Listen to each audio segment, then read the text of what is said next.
The Navy SEAL stepped onto the mat, shoved a finger into Bruce Lee's chest, and told him his martial arts were nothing but movie tricks that wouldn't last 10 seconds against a real fighter.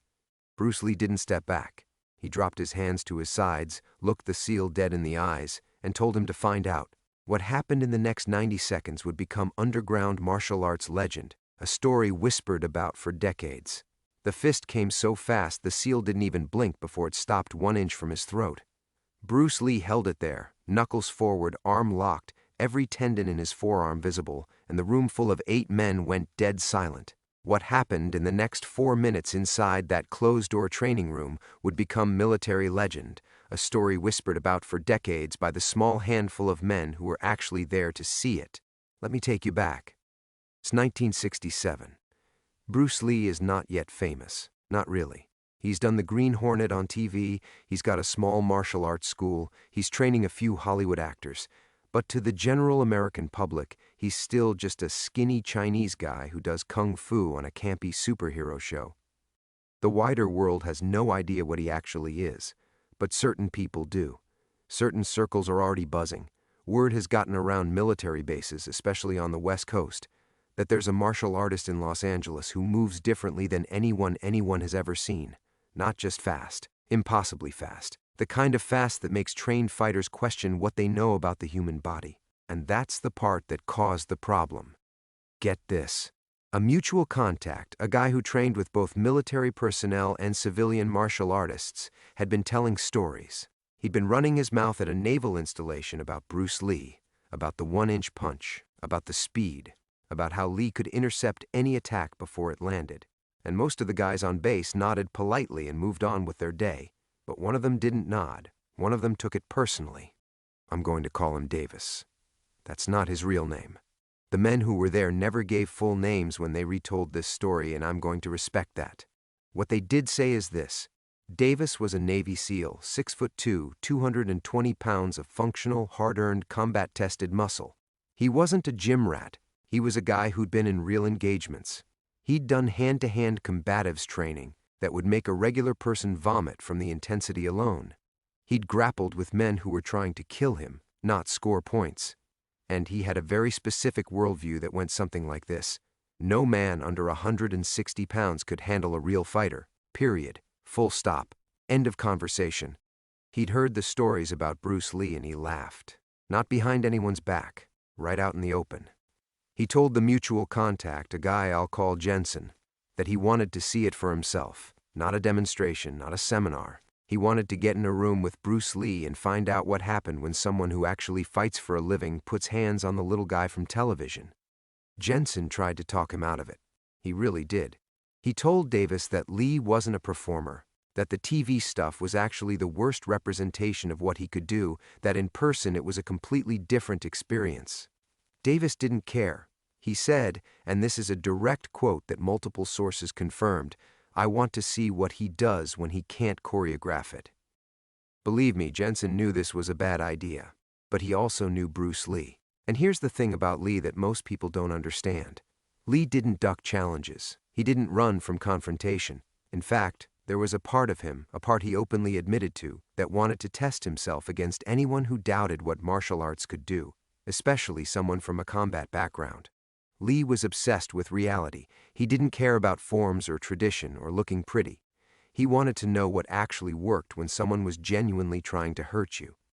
So when Jensen brought the request to Lee, Bruce didn't hesitate. He said yes. Now here's where it gets interesting. Lee set the terms. The meeting would happen at a private training space in Los Angeles. No cameras, no spectators beyond a small group of trusted people. Lee said Davis could bring 2 men. Lee would have his own people there. Total count in the room, 8 witnesses plus the 2 of them. Lee also said one more thing that should have been a red flag for Davis. He said, "Tell him he can go full speed, no holding back. I want to see what he brings." Davis heard that and his jaw tightened. He took it as disrespect. He thought Lee was playing mind games. What he didn't understand is that Bruce Lee never played mind games. He was simply telling the truth. The day arrives. Davis shows up with 2 guys from his unit, both big, both quiet. The kind of quiet that comes from having seen things most humans never see. They walk into this training space, which is basically a converted garage with mats on the floor and mirrors on one wall. No fancy equipment, no ring, no ropes, just an open floor about 20 feet by 20 feet. Lee is already there. He's wearing a simple black shirt and dark pants, no shoes, no gloves, no wraps. He's standing with Jensen and 4 other men, some of them Lee's students, one of them a martial arts instructor from another discipline who Lee had invited specifically to watch. Lee wanted credible witnesses. He always did. He knew that whatever happened in rooms like this would be retold, and he wanted people there who understood fighting well enough to describe what they saw accurately. Here's what nobody tells you. The first thing Davis noticed wasn't Lee's size. It was his forearms. Bruce Lee's forearms were disproportionately developed. Thick, corded, veiny. On a man his size, they looked almost wrong. Davis stared at them for a second, then looked away. He'd been expecting to walk in and see a small, lean, pretty boy actor. What he saw was a small, lean man who was built with a density that didn't match his frame. But Davis was still confident. He had 60 pounds on Lee. He had reach. He had years of real combat. He'd submitted men bigger than himself in situations where losing meant dying. A guy who punched boards on TV wasn't going to change his mind about anything. They didn't shake hands. Lee gave a small nod. Davis gave a smaller one. Jensen stood between them briefly and said the ground rules. No eye gouging, no groin strikes. Other than that, anything goes. Strikes, throws, holds, locks. If one man taps or says stop, it's over. If one man can't continue, it's over. I swear this happened. Davis immediately took a fighting stance. Left foot forward. Hands up by his chin. Weight on the balls of his feet. Textbook military combatives. He started circling to his left, trying to cut the angle on Lee, trying to get Lee's back toward a wall. It was smart. It was tactical. It was exactly what you'd expect from a man trained to fight in confined spaces. Lee didn't circle. He stood still. His stance was almost casual. Lead hand extended loosely in front of him, rear hand by his hip. His weight was centered. His feet were close together. To Davis, it probably looked like Lee wasn't ready, like he was standing in line at a grocery store. Davis stepped in and threw a jab, fast, straight, committed. The kind of jab that had buckled men before. It hit air. Lee's head moved maybe 3 inches to the right. The fist went past his ear. Before Davis could retract his arm, Lee's lead hand shot out and tapped him on the cheekbone. Not a full strike, a tap, light, almost playful. But the speed of it was something Davis had never experienced. It was there and gone before his brain registered the contact. Davis pulled back, reset. His 2 guys shifted their weight against the wall. They'd seen it. Now here's the thing. A smart man would have paused, would have recalibrated, would have thought about what just happened. Davis was not in a pausing mood. He was in a proving mood, and what he needed to prove had just gotten harder to prove, which made him more aggressive, not less. He came forward again. This time he threw a combination. Jab, cross, hook. 3 shots, full power, the kind of sequence that had put men on the ground in training and in the field. His form was good. His rotation was clean. His footwork was balanced. None of it landed.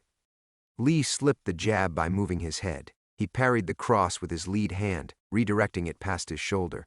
And the hook, the big left hook that Davis threw with his full 220 pounds behind it, Lee ducked under it so cleanly that Davis's fist passed over his head with room to spare. And while Davis was still rotating from the hook, still off balance from the missed swing, Lee hit him. Not a tap this time. Lee drove a straight punch into Davis's solar plexus. Short range, maybe 8 inches of travel. No wind-up, no telegraph, just a sudden violent compression of Davis's midsection that made a sound the witnesses would later describe as a deep thud, the kind you feel in your own chest when you hear it. Davis staggered backward. His hands dropped to his stomach for a second, before training forced them back up. His face changed. The confidence was still there, but something else had arrived alongside it. Recognition. The recognition that this was not what he thought it was going to be. One of Davis's guys against the wall uncrossed his arms. The other one leaned forward. Listen to me carefully. What made Bruce Lee different from every other martial artist of his era wasn't just speed. It wasn't just technique. It was the combination of speed, precision, and structural power that should not have been possible at his size. He hit hard, not hard for a small guy, hard, period. The physics of how he generated force from such short distances with such a compact frame went against everything conventional fighting wisdom taught. His 1-inch punch could send a 200-pound man stumbling backward. His sidekick could fold a heavy bag in half. And his hand speed was so far beyond normal human reaction time that trained fighters routinely described the experience of sparring with him as disorienting. They couldn't track his hands. They couldn't predict his angles. It was not a fight in any traditional sense. It was an education, and Davis was getting educated. But he wasn't done. Mark my words, the man had guts. Whatever else you want to say about him, he did not quit. He straightened up, rolled his shoulders, and came forward again. This time he changed tactics. He wasn't going to box with Lee. He was going to grapple. He was going to use his size advantage the way it was meant to be used. He was going to get his hands on Lee, take him to the mat, and use 60 pounds of body weight to end the conversation. He shot in low, a wrestling-style takedown attempt. He drove off his back foot, dropped his level, and reached for Lee's hips. Lee sprawled, hard. His hips dropped back, his hands shoved down on Davis's head and neck, and Davis's face hit the mat. But Davis was experienced on the ground. He scrambled. He got to his knees. He reached for Lee's leg. And then something happened that the witnesses talked about for years. Lee let him grab the leg for about half a second. Davis had control of Lee's left ankle. He started to drive forward for a single-leg takedown. And in that half-second, Lee did 3 things almost simultaneously. He hopped once on his right foot to adjust his balance. He twisted his hips to angle his body. And he delivered a downward elbow strike to the back of Davis's neck that dropped the seal flat to the mat like someone had turned off a switch. Now let me be clear. Lee controlled that strike. He could have put everything into it. He didn't. The men who were there said you could tell Lee held back, but even at partial power, the precision of the strike, landing exactly on the nerve cluster at the base of the skull, was enough to stun Davis. His arms went slack, his grip on Lee's ankle released. He lay face down on the mat for 3 full seconds. The room held its breath. Davis got up, slowly. He put his palms on the mat, pushed himself to his knees, then to his feet. He turned to face Lee.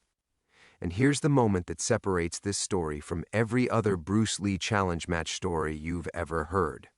Davis's eyes were wet, not from pain, from something deeper than pain, from the experience of being completely, utterly, physically outclassed by a man he had dismissed, by a man he had mocked, by a man he had called a television actor. The wetness in his eyes wasn't weakness. It was the crumbling of a belief system. Everything Davis knew about fighting, about size, about what real combat meant, had just been dismantled in under 2 minutes by a 140-pound man who hadn't even broken a sweat. And here's where Bruce Lee showed you who he really was. Lee stepped forward, not aggressively. He closed the distance between them to about 2 feet, looked up at Davis and said quietly, "You're good. Your instincts are real. You just don't know what's possible yet." This is the truth. That one sentence changed the entire temperature of the room. It wasn't trash talk. It wasn't gloating. Lee wasn't humiliating the man. He was offering him something. He was saying, "I see what you are, and I'm telling you there's more." Davis stood there for a moment. His chest was heaving, not from exertion alone, from the adrenaline dump of having his worldview shattered in front of 5 strangers and 2 men from his own unit. He wiped his face with the back of his hand. Then he did something nobody expected. He asked Lee to show him, not to fight again, not to go another round. He asked Lee to show him the elbow strike, the one that had put him down. He wanted to understand the mechanics, the angle, the targeting. Lee's expression shifted. Something moved behind his eyes. And for the next 40 to 5 minutes, the challenge match turned into a teaching session. Lee broke down the strike. He showed Davis the body mechanics, the hip rotation, the way you channel force through a short arc to maximize impact on a specific target. He showed him the pressure points he was targeting. He adjusted Davis's elbow position. He had Davis practice the motion slowly, then faster, then at speed. Here's what gets me every time. The 2 SEALs against the wall eventually came off the wall and joined in. By the end of that 45 minutes, Lee had 3 Navy SEALs on his training floor, working on close quarters. striking techniques that none of their military combatives instructors had ever taught them. Lee was patient. He was precise. He corrected their form without condescension. He answered their questions directly. He treated them the way he treated any student who came to him with genuine intent to learn. You need to understand something about Bruce Lee. The fighting was never the point. The fighting was the proof. What Lee actually cared about was evolution. He wanted every fighter he met to get better. He believed martial arts had become stagnant, calcified by tradition and ego, and his mission in life was to strip away everything that didn't work and keep everything that did. When a Navy SEAL walked into his training room and said, "Fight a real man," Lee didn't see an insult. He saw an opportunity to show a highly trained combatant that there were dimensions to fighting he hadn't explored. And once Lee proved the point with his hands, he immediately shifted to teaching, because teaching was the real victory, not the knockout, not the submission. The moment when someone's mind opened, that was what Bruce Lee lived for. But let me go back to those 4 minutes. Because the men who were in that room told this story to a very small number of people, and the details they shared are worth hearing. They said Lee never looked angry, not once. Even when Davis came in with full aggression, even when Davis threw shots designed to hurt, Lee's face stayed calm, not blank, not cold, calm. His eyes tracked everything. His breathing never changed. One of the witnesses, the martial arts instructor Lee had invited, later said it was the most controlled display of physical dominance he had ever seen. He said Lee was operating on a different level of awareness. He could see what Davis was going to do before Davis did it. Not because of mystical power, because of years of training his perception to read the micro-movements that precede every attack. The shoulder dip before a jab, the weight shift before a takedown, the hip rotation before a hook. Lee read these signals instantaneously and responded before the attacks were fully launched. And that's why nothing landed. Not because Davis was slow. Davis was fast for his size. Davis was skilled. Davis was dangerous. Under any normal circumstances, Davis would have been a nightmare to fight. But Bruce Lee didn't operate under normal circumstances. Bruce Lee operated in a space that very few human beings have ever accessed, a space where reaction time and technique and power all converge into something that looks, honestly, almost inhuman. Tell you something else. After the training session, as people were starting to pack up and leave, Davis pulled Lee aside. They talked privately for about 5 minutes. Nobody heard the full conversation. But Jensen, who was standing closest, heard Davis say one thing clearly. He said, "I owe you an apology. I came here to prove something that doesn't exist." Lee put his hand on Davis's shoulder and said something back. Jensen couldn't hear the words, but he saw Lee's face, and he said Lee looked genuinely happy, not smug, happy. The happiness of a man who just watched someone learn. Now trust me on this. That story could have gone differently. In 1967, Bruce Lee had already been in challenge matches that ended badly for the other person. There was the famous fight with Wong Jack Man, where Lee went full speed and the whole thing turned into a messy, chaotic brawl that left Lee frustrated with his own performance. It was that fight, in fact, that led Lee to completely rebuild his fighting philosophy into what would eventually become Jeet Kune Do. Lee hated the Wong Jack Man fight because it went too long and got too sloppy. He wanted to be faster, more efficient, more decisive. And by 1967, he was. The Davis encounter was proof. Under 3 minutes of actual fighting, total control, no chaos, no sloppiness, just precision. The men who witnessed it dispersed over the following years. Some went deeper into special operations. Some left the military. But the story stayed. It moved through certain circles in the SEAL community. It moved through certain martial arts communities on the West Coast. It was never publicized. There were no articles about it, no interviews. Bruce Lee never mentioned it in any known recording or document. It wasn't the kind of thing he bragged about. He had nothing to brag about. To Lee, this was Tuesday. This was what he did. People challenged him, he answered the challenge, and then he taught them something.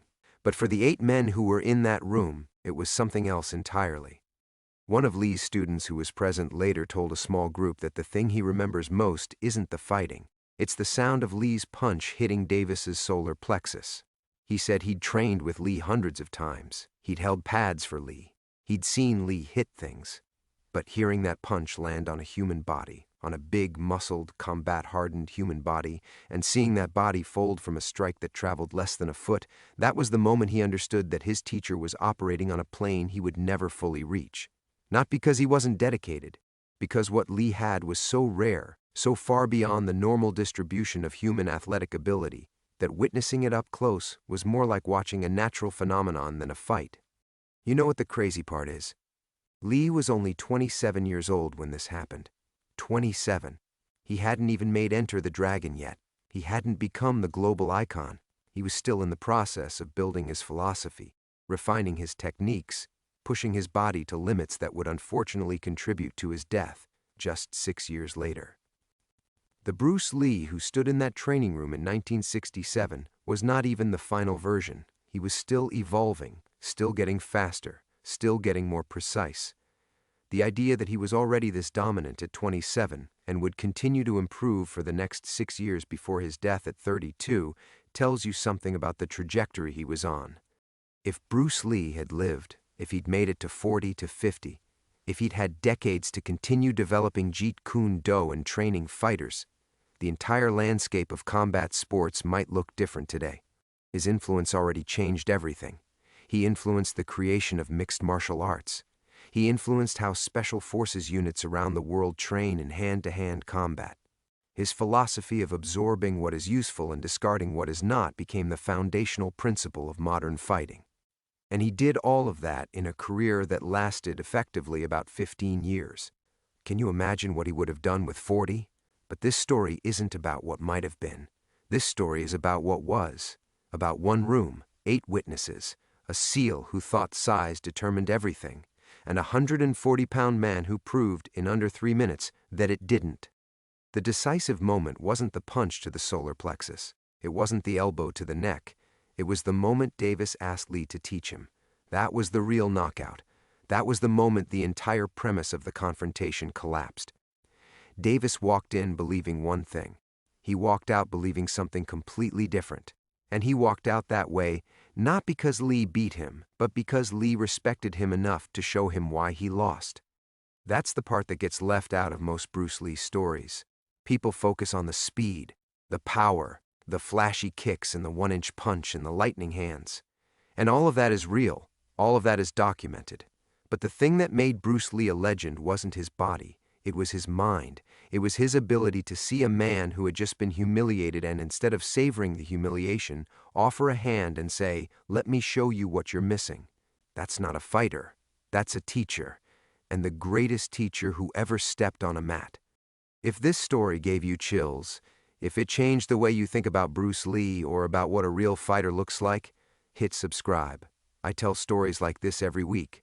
Stories about the moments nobody saw, the rooms nobody was supposed to talk about, the legends that live in whispers instead of headlines. Subscribe so you don't miss the next one. Now let me tell you what happened after. Davis went back to his unit. He never publicly spoke about the encounter.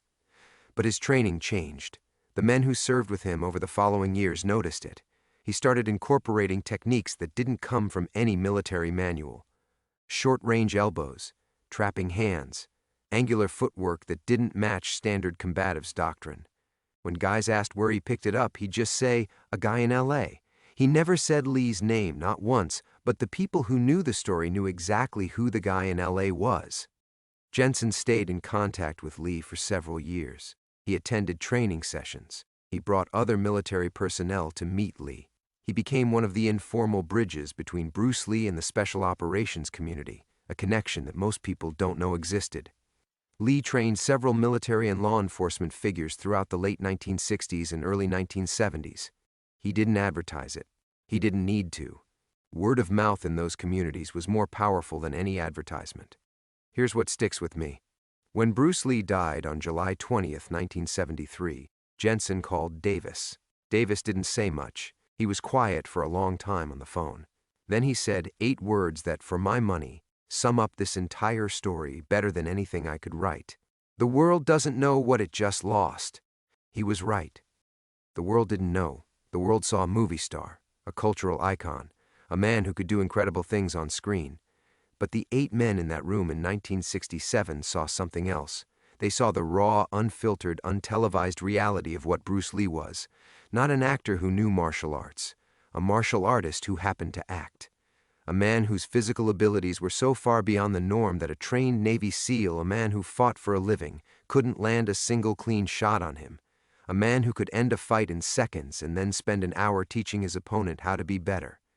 That's the legend, not the movies, not the TV show, not the magazine covers or the famous photos or the yellow jumpsuit. The legend is what happened in rooms like that one, behind closed doors, no cameras, no audience. Just the truth of what one human being could do when he dedicated every waking moment of his life to understanding the art of combat. 8 men saw it. They carried the story for decades.